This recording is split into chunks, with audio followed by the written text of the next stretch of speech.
अस्सलाम वालेकुम दोस्तों एक नई वीडियो के साथ आपके सामने हाजिर हूँ। दोस्तों अब इसमें हम बात करेंगे कि कौन कौन से वो टास्क होते हैं जो कि एक एज अ मैनेजर और एक एज अ लीडर हमारे पास होते हैं और हम उनको अपनी टीम में असाइन कर सकते हैं, उनको डेलीगेट कर सकते हैं और अपने पास जो है वो समझ लें कि टाइम सेव कर सकते हैं और ज़्यादा इफ़ेक्टिव चीज़ों के लिए।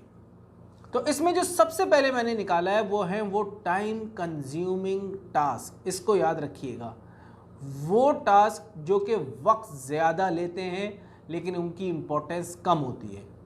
अब इसके लिए एक छोटी सी एक्सरसाइज कीजिएगा। पहले जो है सबसे पहले जो आपने लास्ट वीक में या फिर लास्ट एक दिन में 2 दिन में जो भी आपने एक्टिविटीज़ की है उनको पहले आप एक पैराग्राफ में लिख लीजिएगा ना, पॉइंट वाइज 1 2 3 4 करके। उसके बाद नीचे एक और पैराग्राफ में उसमें कीवर्ड्स लिखिएगा कि मैं जिस जॉब पर हूँ या जिस बिजनेस में मैं हूँ मैं क्यों हूँ यहाँ पर, मतलब what I am here for. ठीक है, उसके कीवर्ड्स आपने लिखने हैं। फिर आपने उसका कंपैरिजन करना है कि मैं इस जॉब पर क्यों हूँ और जो मेरी एक्टिविटीज़ हैं उनका कंपैरिजन करके आपने देखना है कि क्या वाकई मेरी एक्टिविटीज़ उस मकसद से मैच कर रही हैं या नहीं। तो सबसे पहले तो आपने इस चीज़ को करना है, एक छोटी सी एक्सरसाइज करनी है। अगर मैं यहाँ कहूँ कि वो जो 80-20 रूल होता है वो यहाँ पे अप्लाई किया जा सकता है तो सबसे बेहतरीन होगा। वो किस तरीके से कि हमारी 20% सिर्फ एक्टिविटीज़ वो होती हैं जो कि 80% प्रोड्यूस कर रही होती हैं और ये वो एक्टिविटीज़ होती हैं जिसकी वजह से हमें पे किया जा रहा होता है। और 80% एक्टिविटीज़ वो होती हैं, मैं ये नहीं कह रहा कि वो इम्पॉर्टेंट नहीं होती, वो भी इम्पॉर्टेंट होती हैं लेकिन वो लेस इम्पॉर्टेंट होती हैं। तो यहाँ पे हमने वो देखना है कि वो कौन सी 20% एक्टिविटीज़ हैं जिससे हम प्रोड्यूस कर रहे हैं 80% और जिसकी वजह से हमें पे किया जा रहा है। क्या हमारा वक्त उस 20% एक्टिविटीज़ पर लग रहा है सही से या नहीं लग रहा। ये ऐसा तो नहीं है हमारा ज़्यादा वक्त जो है वो लेस इंपॉर्टेंट चीज़ों में लग रहा हो। अब देखें यहाँ पे एक चीज़ को और समझें, एक चीज़ होती है अर्जेंट और एक चीज़ होती है इम्पॉर्टेंट। ये दोनों अलग अलग चीज़ें हैं। होता क्या है कि कभी कभी हमारे पास अर्जेंट टास्क होते हैं और हम उसमें लग जाते हैं और सारा वक्त अपना उसमें लगा देते हैं, लेकिन वो अर्जेंट तो होते हैं लेकिन वो इम्पॉर्टेंट नहीं होते। तो वो उसके ऊपर आपने बड़ा ध्यान देना है कि ऐसा टास्क जो कि अर्जेंट है और डेलीगेट किया जा सकता है लेकिन उसकी इंपॉर्टेंस कम है तो डेलीगेट कर दें, क्योंकि उसकी इंपॉर्टेंस तो कम है ना। अच्छा, आप याद रखें कि अर्जेंट का मतलब ये नहीं होता इमीडिएट। अर्जेंट और इमीडिएट भी अलग अलग चीज़ें होती हैं। कुछ चीज़ें इमीडिएट होती हैं, उसको तो आपने फ़ौरन काम करना होता है, अपने 20% एक्टिविटीज़ में उसको शामिल कर सकते हैं। लेकिन अर्जेंट का मतलब ये होता है कि हर जगह पे, हर ऑर्गेनाइजेशन में, हर काम के लिहाज से उसका एक स्पेसिफाइड लिमिट होती है उसकी। तो इन चीज़ों को आपने ध्यान रखना है। सबसे पहला वो टास्क जो कि टाइम कंज्यूमिंग होता है उसके लिए 80-20 रूल को याद रखें। जो एक्सरसाइज मैंने एक छोटी सी बताई उसको याद रखें। इसमें जो दूसरा मैंने लिखा है अपने पास वो है रूटीन के टास्क। होता क्या है, देखें सबके पास कुछ रूटीन के टास्क होते हैं। यार सुबह आना है, 8-10 रिपोर्टें जनरेट करनी है, वो रिपोर्टें जो है वो सबको ईमेल पे फॉरवर्ड करनी है, या फिर सुबह सुबह जो है एक मीटिंग अरेंज करनी है। कोई भले एजेंडा हो ना हो लेकिन एक मीटिंग सुबह करनी है। ये सेल्स में, बिजनेस डेवलपमेंट में होती है ना सारी चीज़ें हमारे पास। तो वो चीज़ें जो कि रूटीन की होती हैं हम कभी कभी उसको जो है, क्योंकि वो रेगुलर होती हैं तो हम उसको फिट कर लेते हैं अपनी लाइफ में, अपने रूटीन में फिट कर लेते हैं उसको। तो उस पर ध्यान देना है, क्या ये रेगुलर टास्क जो मेरे हैं जो कि टाइम कंज्यूमिंग है, 2 घंटा 3 घंटा मेरे लेते हैं रोज़ सुबह, क्या मैं इसको डेलीगेट कर सकता हूँ। तो रूटीन के टास्क हैं, बिल्कुल कर सकते होंगे आप उसमें से। तो उस पर आपने ध्यान देना है, जो कि आपके रूटीन के टास्क हैं उसमें से आप कौन कौन से डेलीगेट करके अपने पास टाइम अवेलेबल कर सकते हैं। अब इसमें जो तीसरा है वो है ट्विकिंग टास्क।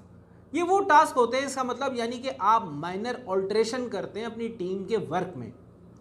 या इसको इस तरह मैं बल्कि और आसान समझाता हूँ कि कभी कभी क्या होता है कि कोई ऐसे टास्क आपने अपनी टीम को दिए, अब आपने उसको एज अ प्रिंसिपल रख दिया कि भाई ऐसे ही करना है, और उसके बाद जो है ना उसमें कोई ऑल्ट्रेशन करनी है या चेंजेस करनी है तो आप खुद लग जाते हैं उस पर जाके चेंजेस करने में, या खुद ट्रेंड करने बैठ जाते हैं जिसमें बहुत ज़्यादा वक्त लग जाता है।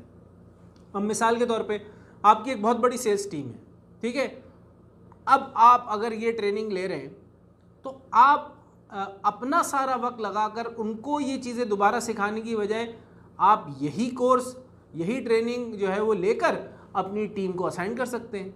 तो सब अपने अपने वक्त के मुताबिक अपने अपने घरों पे, अपने अपने काम में इस सारी चीज़ों को सीख सकते हैं। तो इससे क्या है कि आपका वक्त बच जाएगा, ठीक है, और आप और ज़्यादा इफ़ेक्टिव कामों में अपने वक्त को लगा सकते हैं।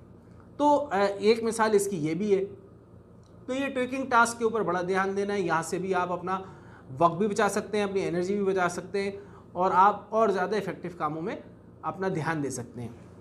इसमें मैंने एक और लिखा है, वो ये बड़ा इम्पोर्टेंट है। ये मैंने बड़ा सोच के लिखा कि बहुत सारे काम क्या होते हैं जो हम इंजॉय कर रहे होते हैं एज आ हेड, एज आ मैनेजर, एज आ टीम लीडर, हम इंजॉय कर रहे होते हैं उसको करना ना, यानी कि सबको बुलाना और एक एक स्पीच देना और उनको इस तरीके से मीटिंग अरेंज करना और सब कुछ करना, और भी बहुत सारी चीज़ें हो सकती हैं। तो देखें, उसमें बहुत सारे ऐसे होंगे जिसकी ज़रूरत ही नहीं होगी। ज़रूरी नहीं है आप डेली सुबह मीटिंग करें, आप 2 दिन बाद कर लें, 3 दिन बाद कर लें। ज़रूरी नहीं है आप रोज़ सुबह सबसे रिपोर्ट लें, आप 2 दिन बाद ले सकते हैं। तो बहुत सारी चीज़ें जो आप एक एज अ मैनेजर अपनी पोजीशन के लिहाज से एंजॉय कर रहे हैं, उस पर ध्यान दें कि वो कौन से टास्क हैं, क्या उनको मैं डेलीगेट कर सकता हूँ या अपने से नीचे वाले को, या फिर जो है उसको मैं कम कर सकता हूँ। तो ये बड़ा इंपॉर्टेंट है। वो उन टास्क के ऊपर आपने ध्यान देना है जिनको आप इंजॉय करते हैं और उसमें आप जो है वो अपने वक्त को बचाकर इफ़ेक्टिव कामों में यूज़ कर सकते हैं।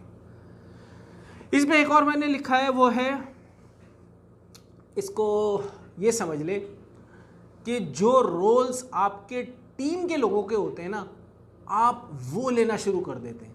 देखिए, होता क्या है कि बहुत सारे लोग क्या है कि करियर में डायरेक्ट मैनेजर बन जाते हैं, बहुत कम होता है लेकिन होता है। तो क्या है कि वो उस नीचे के रोल्स यानी कि ऑफिसर, सीनियर ऑफिसर और उससे ऊपर, इन रोल्स से होकर नहीं गुजरते। या फिर इसको ऐसे भी समझ सकते हैं कि किसी ऑर्गेनाइजेशन ने एक नया सेल्स मैनेजर हायर किया, लेकिन वो जिस ऑर्गेनाइजेशन में आया है उसी में वो नीचे से ऊपर तक नहीं आया, तो उसको तमाम रोल्स की एक्टिविटीज़ का पता नहीं है। तो ऐसी सूरत में क्या होता है कि आप बेस्ट थिंग ये कर सकते हैं कि आपकी टीम मेंबर्स के पास जो रोल हैं उनको वही रोल्स उनके पास रहने दें और उसी में उनकी स्किल्स को इम्प्रूव करें, उसी में उनको मोटिवेट करें, उसी में उनको ये बताएं कि आप इसको बेस्ट कर रहे हो और आप ही इसको इंक्रीज कर सकते हो, आप इसको इम्प्रूव कर सकते हो और आपने सिर्फ उसको लीड करना है। जब आप उसको इफेक्टिवली लीड करेंगे सिर्फ और उनके हर टास्क में घुसने की कोशिश नहीं करेंगे, तो क्या है कि एक तो अच्छे रिजल्ट्स भी आएंगे, टीम भी मोटिवेट होगी और आपकी भी अचीवमेंट होगी, टीम की भी अचीवमेंट होगी। तो ये बड़ा इंपॉर्टेंट समझिए एक एरिया है जिसको आप टास्क असाइन भी कर सकते हैं इस तरीके से। और अच्छा, उसमें क्या है, जब आप एक नए मैनेजर होंगे तो आप स्लोली उन चीज़ों को लर्न करना शुरू कर जाएंगे। जब आपकी टीम अच्छे रिजल्ट्स देगी अपने ही कामों के मुताबिक, तो फिर उसी में आप टेक्निकली उन चीज़ों को सारा आप लर्न करना भी शुरू कर देंगे। तो अब मज़ीद टास्क के ऊपर बात करूँगा मैं नेक्स्ट वीडियो में।